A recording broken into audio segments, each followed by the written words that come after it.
इस कार्यक्रम को जॉय स्माइल मिनिस्ट्रीज के मित्रों और भागीदारों द्वारा संभव बनाया गया है। हैरान मत होइए, ऐसा कहना छोड़ दे। खैर, मुझे समझ नहीं आता मेरे साथ ऐसा क्यों हो रहा है। खैर, आप क्यों नहीं, यह हर किसी के साथ होता है। आप इतने हैरान नहीं होते जब किसी ये और के साथ होता है।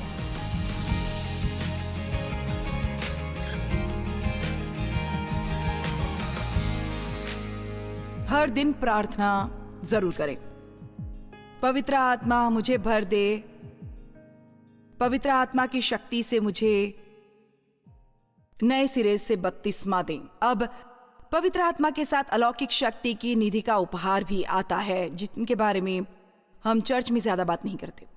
आपको पैकेज में ज्यादा चमकदार बल्ब नहीं होना चाहिए। यदि आप अलौकिक शक्ति की निधि नहीं चाहते हैं तो आपको मिल सकती है, क्योंकि आपकी अफसोस करने जितनी शक्ति जो होती है, जीवन उतना ही आसान हो जाता है। और इसीलिए यदि आपने कभी इन उपहारों के बारे में नहीं सुना है तो मेरे पास इस पर पूरी तालीम तैयार है, जो मैं कभी ना कभी इस साल करने वाली हूं। लेकिन बुद्धिमानी ये जानने में है कि उस स्थिति में क्या करना चाहिए जहां आप जानते नहीं हैं कि क्या करना है। ज्ञान की बात बहुत से लोग कहते हैं।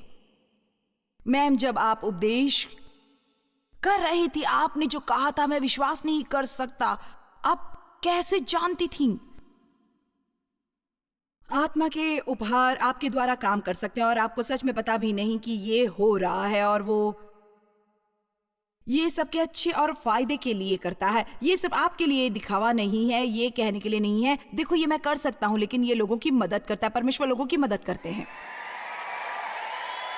आत्माओं का ज्ञान, कौन विचित्र है इसकी जानकारी, इस बारे में जानना।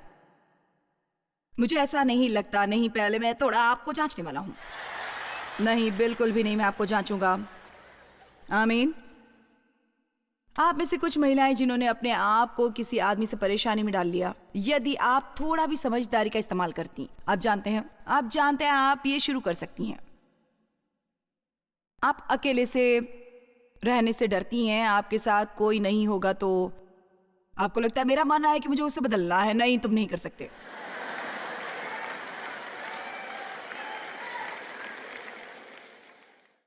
आपके लिए किसी ऐसे आदमी के साथ रहने से जो आपको हर वक्त दुखी करता हो, आप अकेले रहें तो अच्छा है।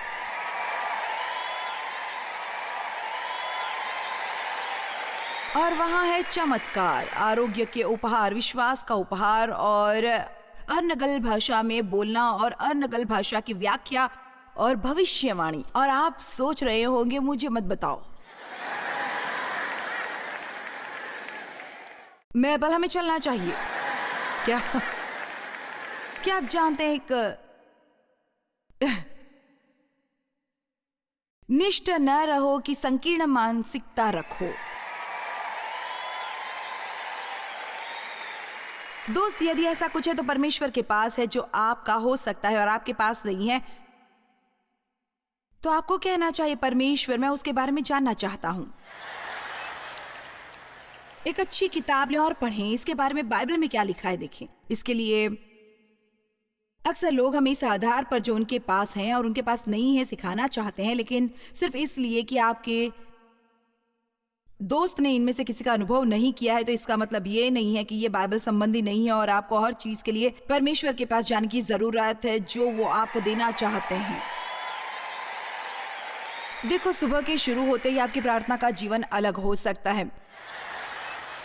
मुझे अपनी पवित्र आत्मा से भर दें, मुझे आज मजबूती दे ताकि मैं लोगों की मदद कर सकूं, अपने आप की मदद कर सकूं। आत्मा के उपहार में मेरा इस्तेमाल कर, उन्हें सीखे, उन्हें नाम दे, बुद्धिमानी से, ज्ञान के वचन से, आत्माओं की समझदारी, विश्वास का उपहार, भाषाएं, भविष्यवाणी, व्याख्या, उपचार, चमत्कार, मेरा इस्तेमाल कर। परमेश्वर, मैं उन सब चीजों को अपने जीवन में देखना चाहती हूँ। क्या आज रात कोई है यहाँ?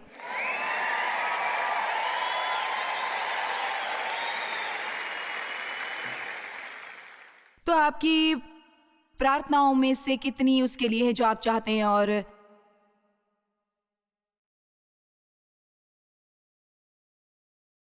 कितनी उसके लिए जो सचमुच आपकी जरूरत है? और मैं आपको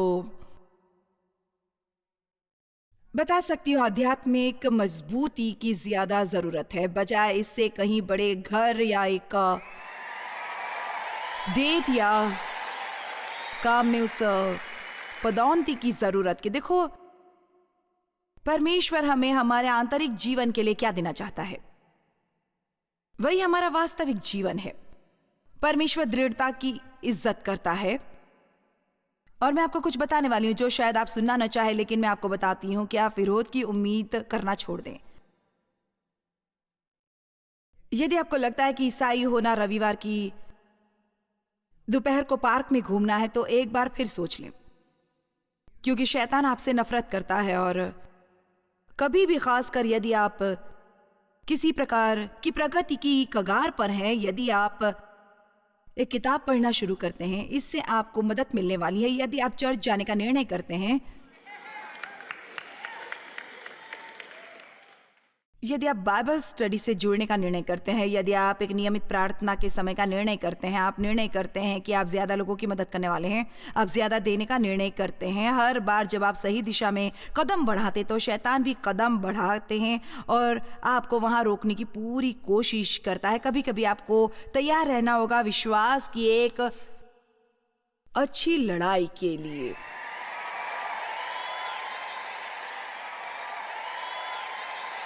मेरे पास 3 वचन है जो मैं रखना चाहती हूँ और आप उन पर नजर डालो। 1 कुरिन्थियों अध्याय 16 वचन 9, क्योंकि मेरे लिए एक बड़ा और उपयोगी द्वार खुला है। इफिसुस में बहुत ही आशाजनक अवसर है और विरोधी बहुत से हैं। आप जानते हैं, छोटी छोटी बातें, जैसे हम यहाँ आने के लिए रास्ते में और ड्राइवर को एक फोन आता है कि वहां कहीं एक दुर्घटना हुई और ट्रैफिक अविश्वसनीय रूप से वापस हो रही है, और मैं बस जैसे खैर निश्चित ही, ये क्या है। बेशक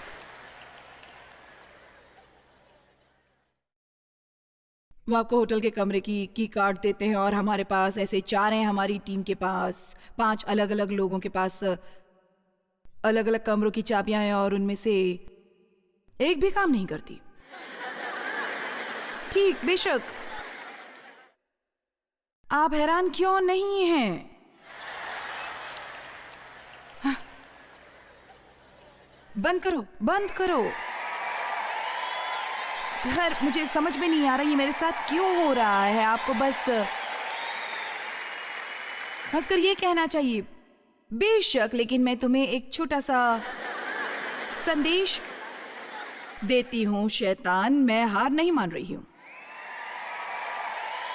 मैं छोड़ नहीं रही हूं, मैं हार नहीं मान रही हूं।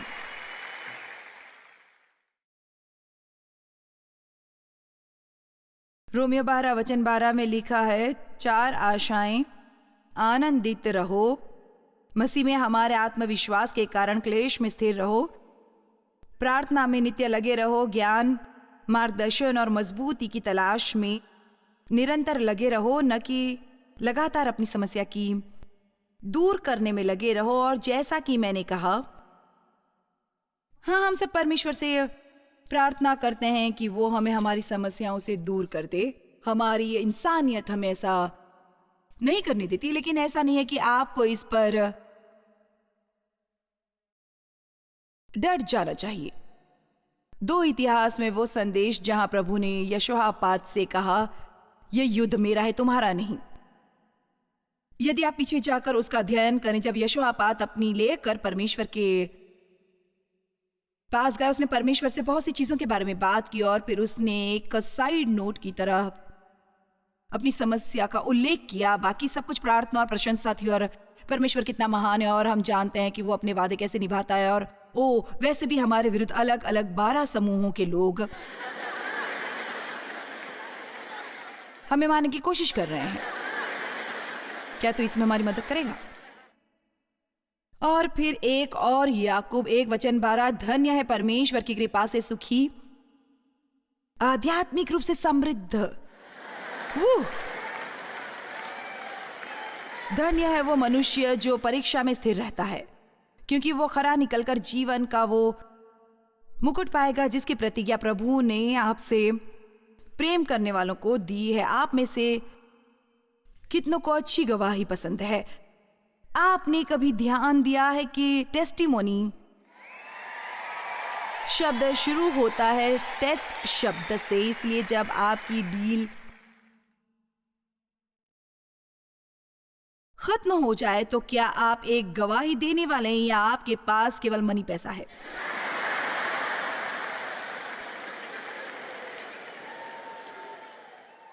हाँ, हैरान मत हो, ऐसे होना छोड़े। खैर, मुझे समझ में नहीं आ रहा कि मेरे साथ ये क्या हो रहा है। ये हर किसी के साथ होता है। आप तब हैरान नहीं होते जब ये किसी और के साथ होता है।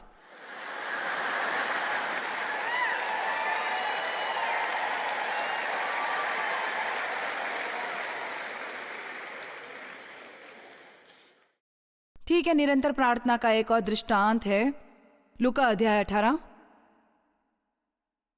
फिर उसने इसके विषय में कि नित्य प्रार्थना करना और हियाव न छोड़ना चाहिए अपने चेलों से ये दृष्टांत कहा।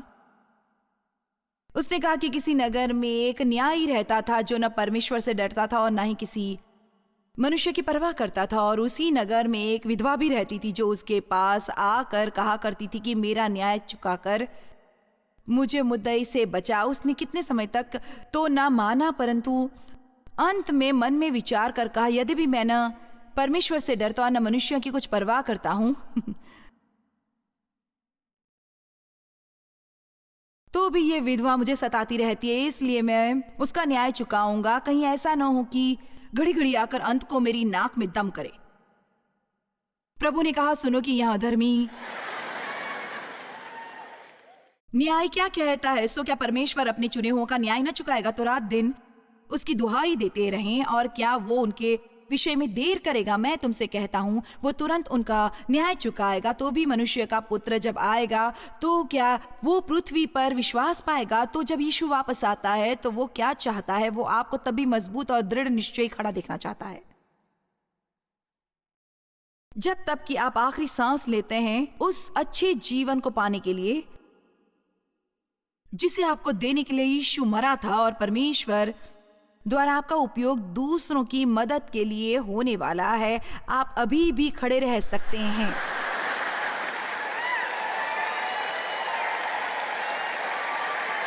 यदि आप 12 सालों से बीमार प्रार्थना करते रहो कि परमेश्वर आपको चंगा करेगा, सिर्फ इसलिए कि किसी चीज में इतना लंबा समय लग रहा है, आप परमेश्वर का त्याग नहीं करें। और मैं कहती हूं, परमेश्वर, मैं हार नहीं मानती, ये तेरे वचन में है और मैं हार नहीं मानती। मैं नहीं जानती ये क्यों हो रहा है। यदि तू मुझे बताना चाहता है तो मैं जानना चाहती हूं, लेकिन आप जानते परमेश्वर अक्सर हमें ज्यादा नहीं बताते। लेकिन मैं छोड़ नहीं रही हूं, मैं हार नहीं मान रही हूं। आओ भी, मैं नहीं चाहती जो मैं आज रात कह रही हूं आप उसे भूलें। मैं चाहती हूं आप मजबूत बने और लंबे समय तक टिके रहें और चीजों से चिपके रहें। यदि ये परमेश्वर के वचन में है, यदि ये किसी के पास भी हो, आपके पास हो सकता है। क्या आपने मुझे सुना? ये आपके पास भी हो सकता है, क्योंकि हम बाकी सबसे बदतर नहीं हैं। जो कुछ हम परमेश्वर से हमारे लिए करने को मांगते हैं, हम में से कोई भी उसके लायक नहीं है। मुझे लगता है ये दृष्टांत दिलचस्प है। मेरा मतलब है ये मूल रूप से हमें उसे परेशान करने के लिए बुला रहा है। मुझे नाराज कर सकते हैं, बस कर सकते हैं और कर सकते हैं जब तक मैं हार न मानूं। लूत के बारे में सोचे, जब वो सदोम में था और परमेश्वर ने कहा कि वो उस जगह का नाश करने वाला था क्योंकि वहां कोई धर्मी नहीं था। खैर, लूत ने साहस किया और उसने कहा, खैर यदि मैं 5 धर्मी ढूंढ सकता हूं। खैर, कहीं तो उसने 50 से शुरू किया था। यदि मैं 50 ढूंढ लूं, परमेश्वर ने कहा ठीक है मैं 50 के लिए करूंगा। और यदि मैं सिर्फ 10 ही ढूंढ सका तो खैर मैं 10 के लिए करूंगा। ठीक है परमेश्वर, एक बार और क्या मैं आपके पास आके कह सकता हूं कि यदि मैं सिर्फ 5 ही ढूंढ सका तो? आपने सुना मैं क्या कह रही हूं। वो एक तरह से थोड़ा नजदीक और थोड़ा नजदीक होने के लिए धीरे धीरे बढ़ रहा था। वो नहीं चाहता था कि वहां के लोगों को वो नष्ट कर दे, और इस तरह वो थोड़ा थोड़ा करता रहा। मैं नहीं जानती परमेश्वर के विषय में ये क्या है, लेकिन ये पसंद करता है। उससे अच्छा लगता है जब हम हार मानने से इनकार करते हैं। आप जानते हैं क्या क्यों? कि जब हम ऐसा करते हैं तो हम मूल रूप से कह रहे हैं मैं विश्वास करता हूँ कि तेरा वचन सच्चा है, और मैं विश्वास करती हूँ कि तू भला है, और मैं नहीं मानती कि तू मेरा प्रतिरोध करता है। मुझे लगता है कि शत्रु मुझे रोक रहा है, और मैं जानती हूँ कि प्रार्थना शक्तिशाली है। आपको याद है दानियल की पुस्तक में जब वो किसी चीज के जवाब के 21 दिन तक उपवास और प्रार्थना कर रहा था, और आखिर में जब जवाब आया तो परमेश्वर ने कहा कि जिस क्षण से उसने प्रार्थना करना शुरू किया था उसने एक दूत को जवाब के साथ भेजा था, लेकिन उस राक्षसी राजा ने जो वहां राज करता था दूत का सामना किए रहा जब तक कि अंत में परमेश्वर को मिकाएल को काम पूरा करने के लिए भेजना पड़ा। देखो, परमेश्वर आपकी सहायता के लिए किसी को भेज सकता है, और यदि शैतान उसका विरोध करे, प्रार्थना जारी रखे, वो और बैच भेजेगा, पिछले वाले से ताकतवर बैच भेजेगा।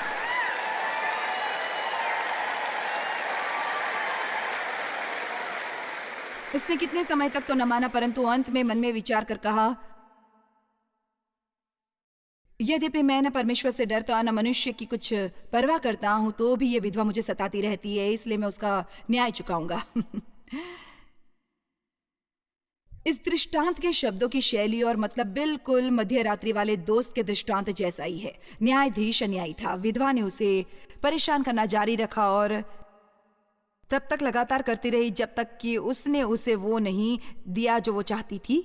इसलिए एक दिन एक दिलचस्प सिद्धांत है जो यीशु उपयोग कर रहा है कि यदि आप लोगों को लंबे समय तक परेशान करते हैं तो वो हार मान लेते हैं और वे बुरे लोग हैं। मैं एक भला न्यायी परमेश्वर हूं, इसीलिए यदि तुम इतनी आसानी से हार मानना बंद कर दो तो तुम्हें क्या लगता है? क्या आप देख रहे हैं जो मैं कह रही हूं?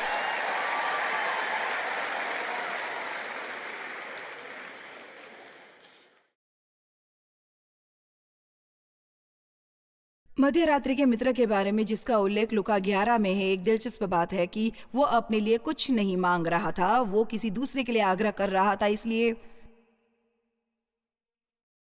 मैं आपसे फिर से पूछती हूं, आप अपने लिए कितनी प्रार्थना करते हैं? इसकी तुलना में आप दूसरों के लिए कितनी प्रार्थना करते हैं? इसके बारे में आप कितने आग्रही हैं? मैंने चीजें देखी है, मेरा मतलब है मैं लोगों से निपटी हूं। एक औरत जिसे मैं बहुत अच्छी तरह जानती हूं बहुत बीमार थी, जैसे 3 साल तक तकरीबन हर समय वो बहुत ज्यादा खराब महसूस करती थी और मैं हर सुबह प्रार्थना करती, और अब वो शायद 80% बेहतर है। आप जानते हैं, आप बस जारी रखें, जारी रखें, जारी रखें, जारी रखें। आप एक व्यक्ति के चरित्र के बारे में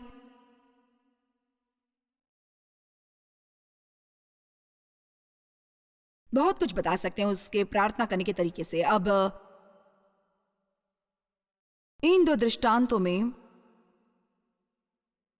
और अगला जिसके बारे में मैं आपको बताने वाली हूं, वो 2 आदमियों के बारे में जो एक मंदिर में प्रार्थना करने के लिए गए थे। हमारे पास खुद को रोकने के अवसर है। पूछिए, कुछ प्रश्न न करने दीजिए। जब आपकी परिस्थितियां असहज होती हैं तो आप कितनी जल्दी शिकायत करते हैं? मैं मुस्कुरा रही हूं। यदि हम में कोई भी एक दिन शिकायत करके एक शब्द के बिना गुजार सकता है तो वो एक छोटा चमत्कार होगा। हाल ही में मैंने अपनी बेटी से कहा, उसे लगता है मेरे बच्चों को लगता है मैं बहुत मजाकिया हूं, खासकर जैसे जैसे मैं बूढ़ी हो रही हूं। और खैर, मुझे लगता है कि जब आप बूढ़े हो रहे हैं आपको लगता है जैसे आपको इसमें ज्यादा आज़ादी लेने का लाइसेंस मिल गया। आप जानते हैं जब आप बूढ़े हो रहे हैं तो आप बहुत कुछ साफ साफ करके निकल सकते हैं।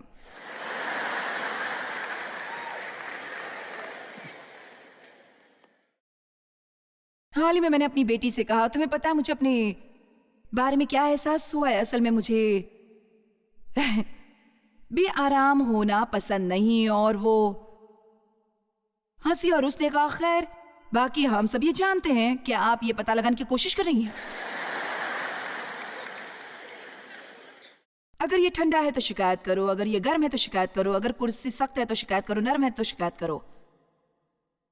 और मैं 42 साल से इसमें हूं। हम सबको खुद को देखते रहना चाहिए। आमीन। क्या आप थोड़े आहत होते हैं जब परमेश्वर आपको वो नहीं देता जो आप चाहते हैं? आपकी प्रतिक्रिया कैसी होती है जब आप देखते हैं कि परमेश्वर आपको कुछ और ही दे रहा है और आप कुछ और ही चाह रहे हैं? वो किसी और को वो देता है और आप सोचते हैं कि वो तो इसके लायक ही नहीं है जितना कि मैं हूं। ओ मैन, ये तो उत्तेजित करने वाला है।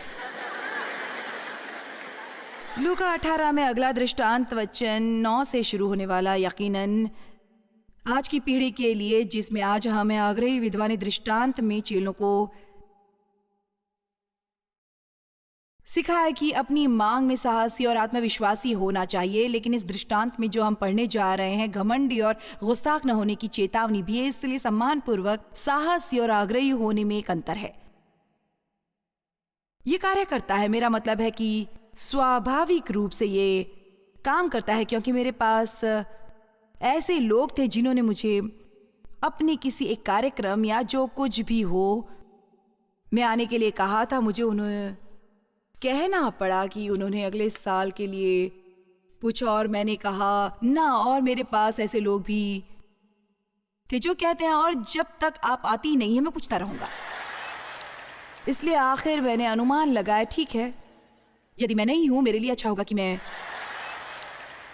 ये कर लूं और इसे खत्म करूं। ये काम करता है। मेरा मतलब है आप में से कितने अपने बच्चों के सामने हार मान लेते हैं यदि वो बस जारी रखते हैं। ऐसे ये कब तक चलेगा? मैं सुन सुनकर थक गई हूं।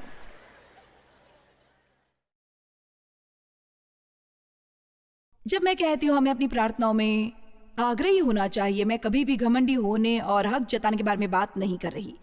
आप मूल रूप से कहें, परमेश्वर मैं ये कर रहा हूं क्योंकि तूने अपने वचन में मुझे यही करने को कहा है और इसलिए मैं आपको ये 3 दृष्टांत दे रही हूं ताकि आपको ये कहने में आध्यात्मिक समर्थन मिले। परमेश्वर, तूने मुझे निरंतर आग्रही और मांगने और साहसी होने को कहा है और इसलिए मैं वही कर रहा हूं जो तूने मुझे बताया है। जहां तक 1970 की बात है, इस पीढ़ी को निर्सिजम की संस्कृति घोषित किया गया, जिसका अर्थ है अपने आप में तल्लीन रहना। निर्सिजिज्म की परिभाषा है जो मुझे ऑनलाइन डिक्शनरी में मिली। इसका मतलब है अपने आप में अत्यधिक दिलचस्पी, अपनी प्रतिमा का आडंबर पूर्ण दिखावा और प्रशंसा की लालसा और अत्यधिक स्वार्थपरता। हमारी संस्कृति परमेश्वर केंद्रित होने से दूर होकर आत्म केंद्रित हो गई है। दुनिया कहती है कि हमारी अपनी व्यक्तिगत खुशी किसी भी अन्य चीज से ज्यादा महत्वपूर्ण है। हम इस तरह की कहावतें सुनते, मैं इतना श्रेय खुद को देता हूं, आत्म प्रेम से बड़ा कोई प्रेम नहीं है। मानवतावादी सच्चाई से इनकार करते हैं कि हमें परमेश्वर की छवि में बनाया गया है और वो कहते हैं कि मनुष्य से ऊपर कुछ नहीं है। नया जमाना सिखाता है कि वहां कोई ईश्वर नहीं है और सिर्फ एक ही ईश्वर है, वो है ईश्वर है हमारे अंदर का ईश्वर। खैर, ईसाई होने के नाते हम जानते हैं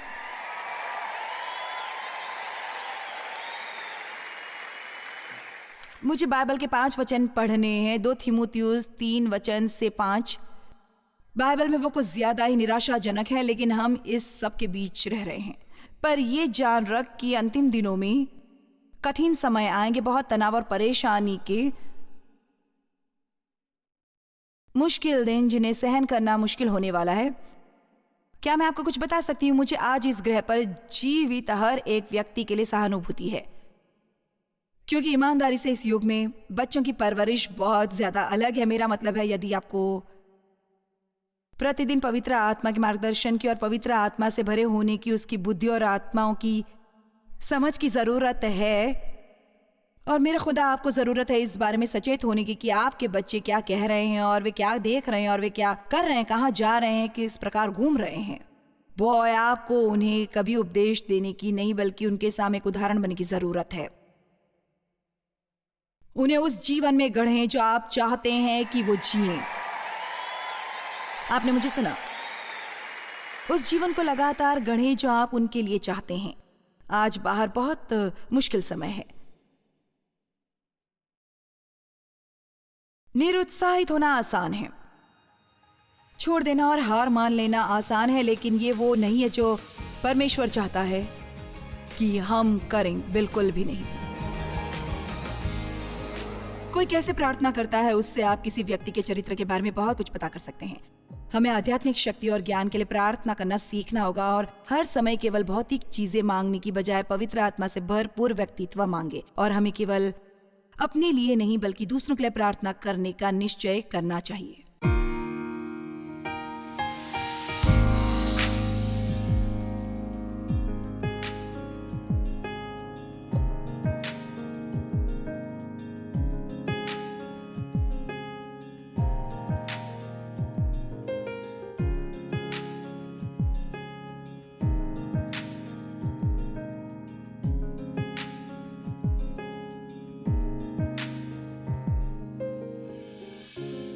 इस कार्यक्रम को जॉयस मायर मिनिस्ट्रीज के मित्रों और भागीदारों द्वारा संभव बनाया गया है।